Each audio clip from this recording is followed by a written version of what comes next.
ശരി അനീഷ്, വളരെ വ്യക്തമാണ്. എന്തായാലും രാവിലത്തെ അപേക്ഷിച്ച ജില്ലയിൽ മഴയ്ക്കൊരു നേരിയ ശമനമുണ്ട്. ഇപ്പോൾ കുമളി മേഖലയിൽ നിന്നും ജെറിൻ ചേർന്നു. ജെറിൻ, കുമളി മേഖലയിലും മഴയ്ക്ക് നേരിയ ശമനമുണ്ടായി അറിയാൻ കഴിയുന്നെങ്കിൽ പോലും റോഡിലെ പലയിടങ്ങളിലും വെള്ളക്കെട്ടിപ്പോഴും രൂക്ഷമാകുന്നതിനൊപ്പം തന്നെ ഇന്നലെ ഉള്ളതിനേക്കാൾ തന്നെ മുല്ലപ്പെരിയാറിലേക്കുള്ള നീരൊഴുക്ക് 3 ഇരട്ടിയായി വർദ്ധിച്ചതായുള്ള വാർത്തകളും പുറത്തേക്ക് വരുന്നു. വിശദാംശങ്ങൾ നിതിൻ, തീർച്ചയായും രാവിലത്തെ അപേക്ഷിച്ച് കുമളി മേഖലയിൽ മഴ ഇപ്പോൾ കുറഞ്ഞിരിക്കുന്ന ഒരു സാഹചര്യമാണുള്ളത്. രാവിലെ 11 മണിക്ക് ശേഷം വളരെ ശക്തമായിട്ടൊരു മഴ കുമളി മേഖലയിൽ ലഭിച്ചിട്ടില്ല.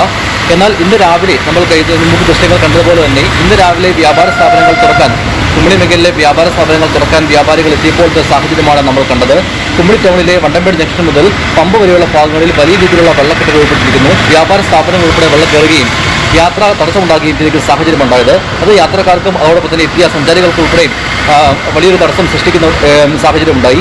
ഇടവിട്ട് മഴ കുറയുകയും ആ സമയങ്ങളിൽ വെള്ളം താഴ്ന്നു പോവുകയും പിന്നീട് മഴ പെയ്യുമ്പോൾ വെള്ളം ഉയരുന്ന സാഹചര്യമാണ് ഉണ്ടായത്. ഇത് വ്യാപാരികളെയും അതോടൊപ്പം തന്നെ യാത്രക്കാരെയും വലിയ രീതിയിലുള്ള പ്രതിസന്ധിക്ക് സൃഷ്ടിക്കുന്ന ഒരു കാരണമുണ്ടായി. NH അതോറിറ്റി ശക്തമായി തന്നെ വിഷയത്തിൽ ഇടപെടണമെന്നാണ് വ്യാപാരികൾ അടക്കം ഉന്നയിക്കുന്ന വിഷയം. അതേസമയം മുല്ലപ്പെരിയാറിലേക്ക് നമ്മൾ നോക്കുകയാണെങ്കിൽ മുമ്പ് ദിവസങ്ങളെ അപേക്ഷിച്ച് നോക്കുമ്പോൾ 3 ഇരട്ടിയോളം വെള്ളമാണ് മുല്ലപ്പെരിയാറിലേക്ക് ഇപ്പോൾ ഒഴുകിയെത്തിക്കൊണ്ടിരിക്കുന്നത്. കഴിഞ്ഞ ദിവസങ്ങളിൽ 500 കനടി വെള്ളം ഒഴുകിയെത്തിയ സ്ഥാനത്ത് ഇന്ന് 1500 മുകളിൽ കനടി വെള്ളമാണ് മുല്ലപ്പെരിയാർ അണക്കെട്ടിലേക്ക് ഒഴുകിയെത്തിക്കൊണ്ടിരിക്കുന്നത്. തമിഴ്നാട് 100 കനടി വെള്ളം മാത്രമാണ് മുല്ലപ്പെരിയാറിൽ നിന്ന് കൊണ്ടുപോകുന്നത്. ജലനിരപ്പ് മുല്ലപ്പെരിയാറിലെ ജലനിരപ്പ് നോക്കുകയാണെങ്കിൽ 115.5 അടി ഇപ്പോൾ പിന്നിട്ട് കഴിഞ്ഞിരിക്കുകയാണ്. കഴിഞ്ഞ ദിവസം ഇത് 114 അടിയായിരുന്നു. ഒരു ദിവസം കൊണ്ട് തന്നെ ഏകദേശം 1 അടിക്ക് മുകളിൽ ജലനിരപ്പ് മുല്ലപ്പെരിയാറിലേക്ക് ഉയർന്നിട്ടുണ്ട്. അതേസമയം ആശങ്കപ്പെടേണ്ട ഒരു സാഹചര്യം മുല്ലപ്പെരിയാറിനെ സംബന്ധിച്ചില്ല. കാരണം മുല്ലപ്പെരിയാറിന്റെ പരമാവധി സംഭരണശേഷി 142 അടിയാണ്.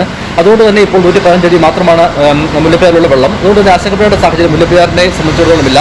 മറ്റൊരു കാര്യം, മഴയ്ക്കൊപ്പം ഉണ്ടായിരുന്ന ശക്തമായ കാറ്റാണ്. ഈ ശക്തമായ കാറ്റിന് ഇപ്പോൾ വലിയൊരു ശമനം ഉണ്ടായിരിക്കുന്നു. അത് വലിയൊരു ആശ്വാസം തന്നെയാണ്. കാരണം മഴയ്ക്ക് പുറമെ ഉണ്ടാകുന്ന കാറ്റാണ് ഇവരെ ഭീതിപ്പെടുത്തിക്കൊണ്ടിരിക്കുന്നത്. മരങ്ങളൊക്കെ റോഡിലേക്ക് വീഴുന്ന ഒരു സാഹചര്യവും ഉണ്ടായിരുന്നു. എന്നാൽ നിലവിൽ ഇപ്പോൾ രാവിലത്തെ അപേക്ഷിച്ച് മഴയില്ല. അതോടൊപ്പം തന്നെ ശാന്തമായി തന്നെ പോകുന്ന ഒരു അന്തരീക്ഷമാണുള്ളത്. അതുകൊണ്ട് തന്നെ ആശങ്കപ്പെടേണ്ട മറ്റൊരു സാഹചര്യം കുമളി മേഖലയിൽ നിലവിലില്ല.